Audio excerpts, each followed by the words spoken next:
क्या है आध्यात्म? दर्शन, चिंतन धारा, विद्या या संस्कृति की परंपरागत विरासत। आध्यात्म दर्शन यानी जीवन का शाश्वत सत्य।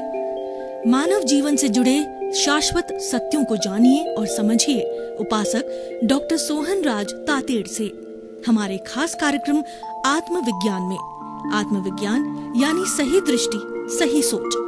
भाई और बहनों, मातृशक्ति को नमन। स्टूडियो में आपका हार्दिक स्वागत है। अभिनंदन, सत्कार। आत्मविज्ञान साइंस ऑफ द सोल कार्यक्रम के अंतर्गत हम आपको सही दृष्टि, सही सोच यानी आपका जो गलत चिंतन है, आपकी जो गलत विचारधारा है, आप जो गलत सोच रहे हैं, आपकी जो मिथ्या दृष्टि है, उसको हम सम्यक दृष्टि बनाते हैं और आपकी जो दृष्टि को बदलते हैं।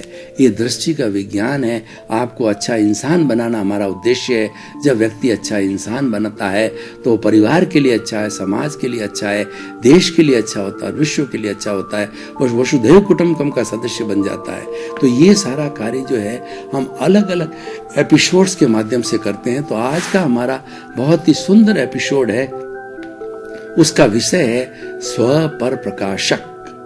बहुत ही सुंदर विषय है। स्व का मतलब स्वयं, पर का मतलब सामने वाला, दूसरा, अन्य, और प्रकाशक का मतलब होता है कि दोनों को प्रकाशित करने वाला। तो दोनों को प्रकाशित कैसे होता है कि देखिए, एक दिया है, दिए को इसकी उपमा दी गई है। दिया स्वयं भी प्रकाशित होता है और घने अंधकार को भी प्रकाशित करता है। अंधकार हो, दिया जला दो, लाइट जला दो तो वह प्रकाश हो जाता है। तो हमारी लाइट है वह स्व पर प्रकाशक है, वह लाइट है, वो ज्ञान है, और अंधेरा है वह ज्ञान है। घना अंधेरा है वह ज्ञान है। हमारा जन्म जन्मांतर के ऊपर, ये आत्मा के ऊपर ये अज्ञान का वेल्डिंग पड़ा है। ये वेल्डिंग कैसा है? ये शरीर क्यों बनता है कि हमारा जो शुद्ध स्वरूप आत्मा का है उसके साथ ये वेल्डिंग लगने से ये जो है शरीर पैदा हो गया। ये जो शरीर जो है, ये जो जड़ है, ये अपने आप में इटरनल है, अपने आप में शुद्ध है। लेकिन जो ही आत्मा के साथ के अंदर मिल जाता है तो मिलने से अशुद्ध हो जाता है। भगवान महावीर ने कहा कि जड़ का, मैटर का पार्टिकल, जो सबसे छोटा पार्टिकल है वह है परमाणु। वह परमाणु अपने आप में विशुद्ध है और उस परमाणु नॉन डेस्ट्रक्टिबल है और उसके बाद नॉन डिविजिबल है, यानी न तो उसके ज्यादा टुकड़े होते हैं और न उसको समाप्त किया जा सकता है, और न किसी भी वह जो है अपने जो हमारा विज्ञान की किसी भी जो है वो बैरोमीटर के अंदर या विज्ञान के किसी भी जो है वो दूरबीन में वो दिखाई नहीं देता। यानी वह अमूर्त है, वो दिखाई नहीं दे सकता। वो किसको दिखाई देता है? बाहरी साधनों से वो दिखाई नहीं देता है। वो दिखाई देगा अवधि ज्ञानी को, मन प्रिय ज्ञानी को और केवल ज्ञानी को। ऐसा विशुद्ध जड़ का जो है छोटा से छोटा रूप जो है वह परमाणु है। तो और उसी तरीके से जो है ये जड़ की बात चली तो ये शुद्ध है, और ये हमारा जो भीतर प्रभु विराजमान है ये तो विशुद्ध है। ये तो जो है बिना बॉन्डेज का है। इसकी शुद्ध अवस्था मुक्ति की अवस्था है, क्योंकि वह तो अशरीरी है, वो तो जानने वाला है, वो देखने वाला है, और इसमें अनंत ज्ञान है। दुनिया के अंदर आत्मा को छोड़ करके इतनी बड़ी विशेषताएं किसी भी वस्तु में नहीं है। सबसे बड़ी पावरफुल और सबसे मूल्यवान वस्तु है वो चेतना, कॉन्शियसनेस और आत्मा। जीव, उसके 23 नाम दिए गए हैं। वो अनंत दर्शन वाला है, यानी उसमें कूट कूट करके श्रद्धा भरी हुई है, और वह अनंत शक्ति वाला है। दुनिया में ऐसा कोई शक्तिशाली तत्व नहीं है जो कि आत्मा की शक्ति की बराबर कर सके। इन्फिनिट एनर्जी है। और चौथा जो है वह जो हमारा जो तत्व है वह अनंत जो है सुख का धाम है, ब्लिस कहते हैं। वो हमारी अवस्था है, वो हमारा लक्ष्य है। हम ब्लिस को प्राप्त करना लक्ष्य करते हैं। तो ये तीनों लक्ष्य तो हमें ऑटोमेटिकली साथ में मिल जाते हैं। और ऐसे जो है उस स्व पर प्रकाशक आत्मा की, अमूर्त आत्मा का जो है, जो मोक्षगामी है लेकिन बंधा हुआ है, इसको मुक्ति भेजना है, वो हमारा लक्ष्य है। तो उसकी सैकड़ों सैकड़ों उसके गुण हैं, उसकी गुण की भजना करना, उसके खाते में रहना, उसकी बात करना, उसकी सत्संग करना, उसको रिझाना, उसका चिंतन करना, ये सारा पुरुषार्थ है। यानी स्वभाव में रमण करना पुरुषार्थ है, और जड़ में रमण करना वो हमारा परिणाम है, वो हमारा भाग्योदय है, हमारा पुण्योदय पापोदय है। तो वो तो उसमें हम स्वतंत्र हैं, क्योंकि वो हमारा डेस्टिन्ड है, वो हम नियत करके आए हैं, वो क्वेश्चन पेपर हम हल करके आए हैं। उसका रिजल्ट परिणाम मात्र, उसकी मार्किंग मात्र ही शरीर में बदलती है। और उसके लिए तो ये कहा गया है कि व्यक्ति अपने आयुष्य के अधीन इतना बंधा हुआ है कि जब आयुष्य को समाप्त होना है तो उससे अतिरिक्त एक सांस भी वो लेने को स्वतंत्रता नहीं। मैं आपको एक उदाहरण देना चाहता हूँ कि आपको संडास नियमित समय पर आती है, आप अगर करता हो, आप जो है परिणाम को बदल सकते हो। तो जब आपकी इच्छा नहीं हो उस वक्त आप संडास जाकर के दिखाओ। यानी आप पूर्ण रूप से स्वतंत्र हो, और वह तो नियति के अधीन ही है, वो तो कुदरत के अधीन है, और कुदरती रचना और कुदरत के कानून के अंतर्गत ये सनातन सत्य और ये सारा जड़ पदार्थ है। तो हम कहना चाहते हैं कि जड़ है हमारा भोग है, जड़ है हमारा उदय और प्रारब्ध है, और चेतन तत्व जो है हमारा पुरुषार्थ है। इसलिए पुरुषार्थ करोगे, और पुरुषार्थ जो है वही परिश्रम है। अब आप कहते हो कि मैं करोड़पति जो बना, मैंने पुरुषार्थ किया, तो वो तो भाग्योदय है। जो बेचारा 8 घंटे खड्डे खोदने वाला है, वह भी पुरुषार्थ कम करता है क्या? अगर आप उसको पुरुषार्थ मानते हो तो वो लखपति करोड़पति क्यों नहीं बनता? वो तो जो करोड़पति गादी पे बैठा बैठा मात्र टेलीफोन से बात करके करोड़पति बन गया है, तो वो तो उसकी तुलना में बहुत कम परिश्रम करता है। उसके कौन सा पसीना आता है, उसके कौन सा शरीर हिलता डुलता है, और वो कौन सा परिश्रम करता है, मजदूर की तुलना के अंदर बहुत कम है उसका। लेकिन वह जो सारा वह पुरुषार्थ नहीं है, वो तो परिणाम ही है। वो वैसा परिणाम करके आया जब खाई खोद रहा है, और वह अच्छा भाग्य करके आया, इसीलिए वो गादी पर बैठा बैठा हुक्म चला रहा, फोन से बात करके अपना टारगेट पूरा कर देता। तो ये सारा भोग है। तो हम बात कर रहे थे स्व पर प्रकाशक की। हमारा जो चेतन तत्व है उसके साथ रहना पुरुषार्थ है। हम स्व पर प्रकाशक जड़ की क्या बात करें, क्योंकि जड़ तो परिणाम है, जड़ तो हमारा मार्किंग है। ये तो जैसा क्वेश्चन पेपर किया वैसी ही मार्किंग मिलेगी, तो उसकी चिंता करने की जोर, उसमें तन्मयाकार नहीं होना है, उससे आपको कोई लाभ नहीं होने वाला है।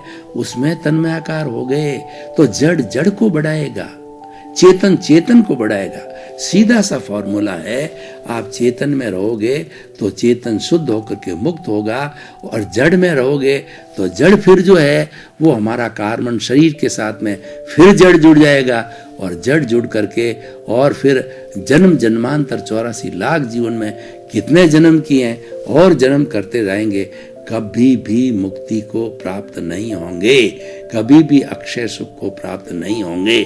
तो हम ये कहना चाहते हैं कि स्व पर प्रकाशक के साथ जुड़िए। तो इसीलिए कहा जाता है man is known by the company he keeps. व्यक्ति जिसकी संगत में होता है उसी के अनुरूप ही वो जाना जाता है। हमारे एक राजस्थानी में कहावत है कि कालियर कने बैठो तो कालियर गुण लो, गोरियर कने बैठो तो गोरियर गुण लो। आप संगति कैसी करते हो, आप कैसे लोगों के साथ में उठते बैठते हो? आप जड़ के साथ में उठते बैठते हो, जड़वत हो जाओगे, और चेतन के साथ बैठोगे तो आपकी प्रज्ञा जागृत होगी, और चेतन में सुख है, चेतन में आनंद है। और जो आज का हमारा विषय है स्व पर प्रकाशक, उसमें प्रकाश डालना चाहता हूं कि जो हमारा ये सारा ज्ञान जो हमको प्राप्त हो रहा, आता कहां से, उसका उद्गम कौन सा है? उसका उद्गम ये स्व पर प्रकाशक आत्मा है। स्वयं तो प्रकाशित है ही है, लेकिन उसके अंदर इतना ज्ञान भरा हुआ, और हर आत्मा में ज्ञान भरा हुआ है। उस ज्ञान को प्राप्त करने के लिए पुरुषार्थ करना पड़ता है। उस ज्ञान देने वाले सहप्रकाश पर प्रकाशक तत्व है, उसकी प्रतिष्ठा करनी पड़ती है और उसके गुणों को याद करना पड़ता है, उसके प्रति श्रद्धा करनी पड़ती है, उसके प्रति भक्ति करनी पड़ती है। हमारे जो कृष्ण भगवान ने जो 18 दिन तक युद्ध के मैदान में जो अपने जो अर्जुन है जिनके सारथी थे और निहत्थे सारथी थे, मात्र उसको शिक्षा देनी थी, तो अर्जुन ने तो हथियार डाल दिए। अर्जुन ने कहा कि मैं किसके साथ युद्ध करूं? सामने विष्णु पितामह है, गुरु द्रोणाचार्य है, भाई है, ताऊ है, चाचा है, भतीजा, क्या इनको मार के युद्ध करूं? मुझे क्या हासिल होगा? तब भगवान कृष्ण ने कहा कि ये तो जो युद्ध है अवश्यंभावी है। मैंने भी बहुत प्रयास किया, मैं शांति दूत होकर के बन करके दुर्योधन के पास गया और मैंने कहा, भैया दुर्योधन, तुम इतने बड़े राज्य के मालिक हो तो तुम सिर्फ 5 भाइयों को छोटे छोटे 5 गांव दे दो, उसी में वो संतोष कर लेंगे। तो दुर्योधन ने मेरी इंसल्ट की, मुझे कहा कृष्ण भगवान कह रहे, मुझे छलिया कहा। उन्होंने कहा, आप तो 5 गांव देने की बात कर रहे हो, मैं तो एक सुई की अणी जितनी भी जमीन उनको नहीं दे सकता। इतना दुर्योधन क्रोधी था, हठी था, अहंकारी था और आग्रही था। तो इस कारण ये थोपा हुआ युद्ध है, उसको जो है भीष्म पिता नहीं रोक सके, भीष्म गुरु द्रोणाचार्य नहीं रोक सके, बड़े बड़े जो है वो जो रोक नहीं सके उनको पूछा गया कि तुम कर्ण नहीं रोक सका, इतना बड़ा विश्व का धनुर्धारी सूर्य पुत्र था, पांडवों का बड़ा भाई था, वो भी दुर्योधन का जो है दोस्त बन गया जाकर के, क्योंकि उसने कमिटमेंट दे दिया। और क्षत्रिय कहते हैं सिर कट जा सकता है कि जो है प्राण जाई पर जो है प्रण न जाई। मैंने जो है प्राण दे दिया, मैं क्षत्रिय, प्राण चले जाएंगे, मैं मेरे दिए हुए वादे को नहीं तोड़ सकता हूँ। दुर्योधन जैसा भी है मुझे उसका साथ अंतिम तक निभाना पड़ेगा, और उसने निभाया। तो भाई और बहनों, ये सब कुदरत थी। इसीलिए क्या गया, तो भगवान कृष्ण ने जो है वो अर्जुन को कहा, ये अवश्यंभव भावी है, ये कुदरती रचना और कुदरत का कानून है, ये उसके अंतर्गत चला, तुमने नहीं थोपा है। तुम तो क्षत्रिय हो, तुम निष्काम कर्म करो। क्षत्रिय कभी पीठ नहीं दिखाता है। उन्होंने अपना विराट स्वरूप बताया और उन्होंने कहा कि तुम तो जो है, ये अर्जुन कौन होता है ये करने वाला? अर्जुन तो निमित्त है, तुम तो इसके भीतर विराजमान स्व पर प्रकाशक शुद्ध आत्मा हो। स्व पर प्रकाशक का उन्होंने उपदेश दिया पूरी गीता के अंदर, और उसके उपदेश से 18 दिन युद्ध चला। तो जो है 18 दिन के युद्ध के मैदान में गीता लिखी गई, और उसके 6 अध्याय में पहले 6 अध्याय कर्म योग बने, दूसरे 6 अध्याय ज्ञान योग बने, भक्ति योग बने, और तीसरे 6 अध्याय जो है ज्ञान योग बने। ये 18 अध्याय बने और निष्कर्ष के रूप में ध्यान योग बना। तो हम क्या कहना चाहते हैं कि भगवान ने दुर्योधन को स्व पर प्रकाशक का जो उपदेश दिया, निष्काम कर्म का उपदेश दिया, और उसमें अपने आप को केवल निमित्त बताया, उसमें अपने आप को कर्ता नहीं कहा कि जो दुर्योधन लड़ रहा है ये कर्ता नहीं है, और न ये कोई मालिकी, नो डूअर और नो ऑनर, वो सिर्फ एक निमित्त बन करके ये लड़ रहा है। और मैं भी एक निमित्त हूं, तुम भी एक निमित्त हो, और निमित्त बने रहने से अकर्ता भाव से कर्मों का बंधन नहीं होता है। अकर्ता भाव और नो ऑनरशिप का जो भाव जो भगवान कृष्ण ने जो है पूरी गीता में जो है अर्जुन को दिया, और वो विजयी रहा और वो मुक्त हुआ, मोक्षगामी हुआ, क्योंकि उसको स्व पर प्रकाशक का लेशन जो है भगवान कृष्ण से मिला। तो हम भी यही कहना चाहते हैं कि आप स्व पर प्रकाशक के साथ रहिए, स्व पर प्रकाशक का ज्ञान कीजिए। स्व प्रकाशक का ज्ञान करने से आपका अज्ञान रूपी वेल्डिंग टूट जाएगा। आपको भटकाने वाला जो मुख्य कारण है वो अज्ञान का वेल्डिंग है, वो राग द्वेष है और जड़ है। यानी आप जड़ से मुख मोड़ लीजिए और चेतन की तरफ मुख कीजिए, चेतन की भजना कीजिए, चेतन को याद रखिए। जिस तरीके से भगवान कृष्ण बार बार अर्जुन को बताते रहे कि तुम तो शुद्ध आत्मा हो, तुम तो ज्ञाता हो, तुम तो दृष्टा हो, तुम तो जानने वाले हो, तुम तो देखने वाले हो, तुम तो मात्र एक निमित्त हो, करता नहीं हो, और वह युद्ध करता रहा और विजयी रहा। तो आपको भी इस जो है वो मुक्ति के युद्ध में विजयी होना है, तो आप स्व पर प्रकाशक बनो। स्व पर प्रकाशक क्या, जो है संगत करो, उसके साथ में रहो, वही पुरुषार्थ है। स्व पर प्रकाशक को जानना वही पुरुषार्थ है। और जो हमारा जड़ तत्व है, यानी हमारा पुण्य और पाप जो हम पीछे से लेके आए हैं, वो हमारा सारा जड़ है, वो सारा हमारा भाग्योदय है, वो पुण्य और पाप है। पुण्य का वो सब उदय है, वो सब परिणाम है और सब प्रारब्ध है। अगर पुण्योदय होता है तो जो है हमको अच्छा घर, अच्छा परिवार, अच्छी धन संपत्ति, अच्छी पत्नी, अच्छी संतान मिलती है। और पापोदय होता है तो इसके विपरीत मिलता है, झुग्गी मिलती है, झोंपड़ी मिलती है, लड़ाई झगड़ा, टंटे, बीमारी और हर चीज का भाव, खाने को पूरा 2 जून की रोटी नहीं मिलती है। ये सारा पापोदय है। तो ये पुण्योदय पापोदय हमारे जीवन के अंदर चलता रहता है, ये शुभ और अशुभ चलता है। तो हम तो शुभ और अशुभ दोनों को छोड़ करके शुद्ध की बात करते हैं। शुद्ध की बात क्या है, स्व पर प्रकाशक बनो। जो तुम्हारा मूल अस्तित्व है, मैं कौन हूं ये जानकारी करो। मनुष्य जो है वो दुनिया को बहुत जानता है, दुनिया को वो अपनी गज से नापता है और अपने को दूसरी गज से नापता है। ये सबसे बड़ा अज्ञान है। आप तो अपनी जानकारी करो। दुनिया की जानकारी करने से आपको क्या लाभ होगा कि फला व्यक्ति ऐसा है, फला ये करता है, फला ने ये किया, फला ने अच्छा किया, फलाना ने बुरा किया। अरे तुम्हारे को क्या लाभ होगा?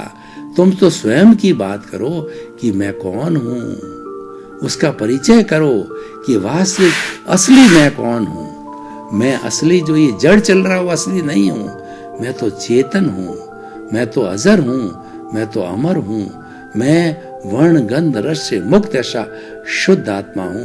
मैं मरता नहीं, मैं जलता नहीं, मैं कटती नहीं, मैं जलती नहीं, किसको रोकती नहीं, किसे रुकती नहीं, मैं तो मुक्त होने वाली शुद्ध आत्मा हूं।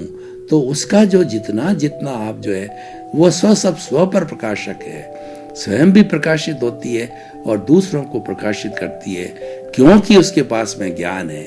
आत्मा को ज्ञान स्व पर प्रकाशक कैसे कहा गया है कि उपयोग लक्षणों जीव है। जो हमारा जीव है, यह आत्मा है, इसको उपयोग कहा गया है। उपयोग का अर्थ ये ज्ञान दर्शन वाला होता है। कभी ये ज्ञान में चला जाता है, कभी ये दर्शन में चला जाता है, तो इसीलिए इसका उपयोग है।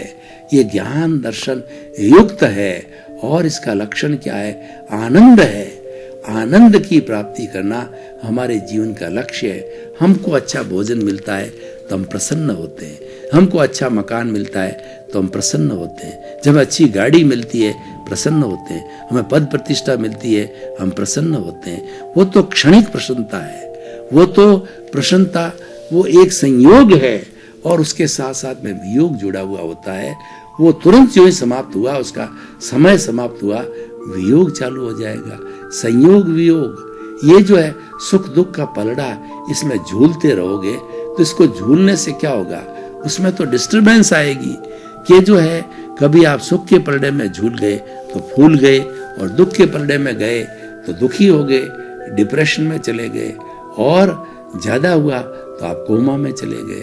दुख की स्थिति पैदा हो जाती है। इससे बाहर निकलो। बाहर निकलें कैसे? बाहर निकलने के लिए स्व पर प्रकाशक का हाथ पकड़ो, भीतर से मांगो, बाहर की भीख को बंद करो, भीतर जो अनंत शक्ति वाला है उसको याद करो। आप बाहर क्यों हाथ पसारते हो? आप तो खुद जो है बहुत बड़े दानी हो, बहुत बड़ी शक्ति को देने वाले हो, बहुत बड़े ज्ञान को देने वाले हो, बहुत बड़ी श्रद्धा जगाने वाले हो और बहुत बड़ा आनंद देने वाले हो। आप बाहर से आनंद क्यों मांग रहे हो? क्योंकि आपको मान नहीं है, आपकी मृग तृष्णा है, वही अज्ञान है। कस्तूरी के मृग जो मृग होता है उसकी नाभि में कस्तूरी होती है और कस्तूरी की महक इतनी बढ़िया होती है कि जो ही महक जिस दिशा से आई वह जो है वह भटकता रहता है। वह मृग है, भटकता रहता है कि ऐसी सुगंध कहाँ से आई। उसको अज्ञान है, और जब उसको ज्ञान होता है, उसको मालूम होता है ये सुगंध तो मेरी नाभि से आती होती है, तब वो स्व पर प्रकाशक होता है कि देखिए मेरे पास इतनी बड़ी सुगंध है। तब वो स्व पर प्रकाशक बनता है और दूसरों को प्रकाशित करता है। तो हमारे कहने का अर्थ ये है कि आप तिन्नानम तारियाणम बनिए।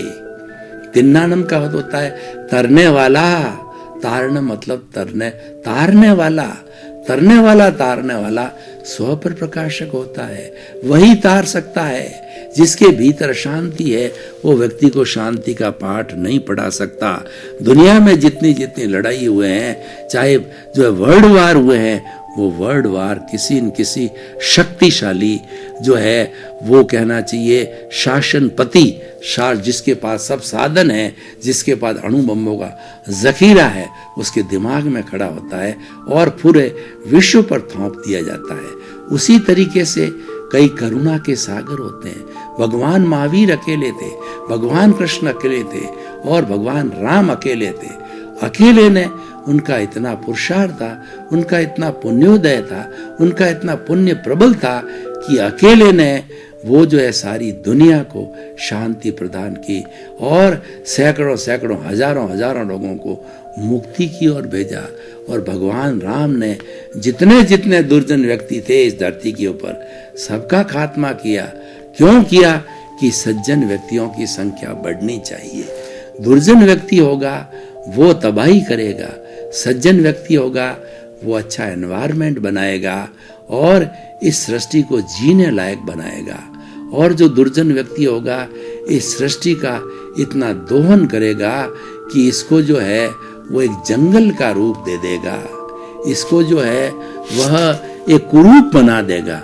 तो भाई और बहनों, कहने का निष्कर्ष ये है कि निर्णय आपका है। आप स्वयं स्व पर प्रकाशक हो, लेकिन आप भीतर जाते हो कि नहीं जाते हो, और आप अपनी जो पोटेंशियलिटी है, आपकी जो संभावना है, आपके जो गुण हैं, उनको तलाशते हो नहीं तलाशते हो। तो हमारा लक्ष्य क्या बना कि स्व पर प्रकाशक की खोज करो। उसके लिए किसी ज्ञानी पुरुष या गुरु का सहारा लो, और जब वो मिल जाता है, जब हमको कोई रास्ता बताता है, दादा भगवान जैसे ज्ञानी मिल जाते हैं, तो आपको मात्र 5 आज्ञा देते हैं। वो कहते हैं 5 आज्ञा ही मोक्ष है और 5 आज्ञा ही स्व पर प्रकाशक है। एग्जैक्टली बात करूं तो स्व पर प्रकाशक एक साधन 5 आज्ञा है। पहली आज्ञा है रिलेटिव, कि जो भी जीवित प्राणी है उसका शरीर रिलेटिव है, वो जड़ है, वो कर्मों के भुगतान के लिए है, वो परिणाम है, वो जो है उदय है। और भीतर विराजमान शुद्ध आत्मा भगवान वो रियल है 84, और वो स्व पर प्रकाशक है। इसीलिए 84 लाख जीवा योनि प्राणियों के भीतर विराजमान शुद्ध आत्मा भगवान को निर्दोष दर्शन कर उसको नमन करो। चाहे चूहा हो, चाहे बिल्ली हो, चाहे पेड़ हो, पौधा हो, चाहे राम हो, चाहे कृष्ण हो, चाहे सिमंदर स्वामी हो, सब में एक सा है। जो फर्क दिखाई देता है वो अपने अपने कर्मों के अधीन है, वो पुण्य पाप के अधीन है। और तीसरा जो है, जो मैं आपको स्व पर प्रकाश के गुण बता रहा हूं, तीसरा गुण ये है अकर्ता रहो। मनुष्य कर्ता हो ही नहीं सकता। कर्ता भाव, मालिकी भाव, ये सबसे बड़ा बंधन है, ये सबसे बड़ा ज्ञान है। इसको मिटाओ, सम्यक ज्ञान को प्राप्त करना है। तो आप जो है ये तीसरी आज्ञा का पालन करो कि कर्ता व्यवस्थित शक्ति है, साइंटिफिक सर्कमस्टेंशियल एविडेंस है जो करता है। द्रव्य क्षेत्र काल भाव करता है, काल स्वभाव कर्म पुरुषार्थ नियति करता है। भाई और बहनों, आपका बहुत बहुत धन्यवाद। आप हमारा ये जो है वो हमारा आत्मविज्ञान कार्यक्रम बराबर देख रहे हो। आप आत्मविज्ञान कार्यक्रम की आत्मा हो, देखते रहिए। आप बराबर क्यों देख रहे हो? कि आपको इसमें इंटरेस्ट आ रहा है, रस आ रहा है। जिस व्यक्ति को किसी चीज में रस आएगा, ये तो सत्संग है, आपकी खुद की जानकारी है, मैं कौन हूं इसकी जानकारी है, तो आपको क्यों नहीं रस आएगा? आप इसके साथ जुड़ते रहिए। और आपकी जो कोई जिज्ञासा हो तो हमारे पर्दे के पीछे ईमेल, वेबसाइट और मोबाइल ऐप के माध्यम से आप जो अपनी जिज्ञासा भेज सकते हो। उसके अनुरूप हम नए नए एपिसोड्स बनाएंगे और आपकी हर जिज्ञासा का समाधान करेंगे। आपके प्रति मंगल भावना। आत्मविज्ञान में आत्मविज्ञान यानी सही दृष्टि, सही सोच।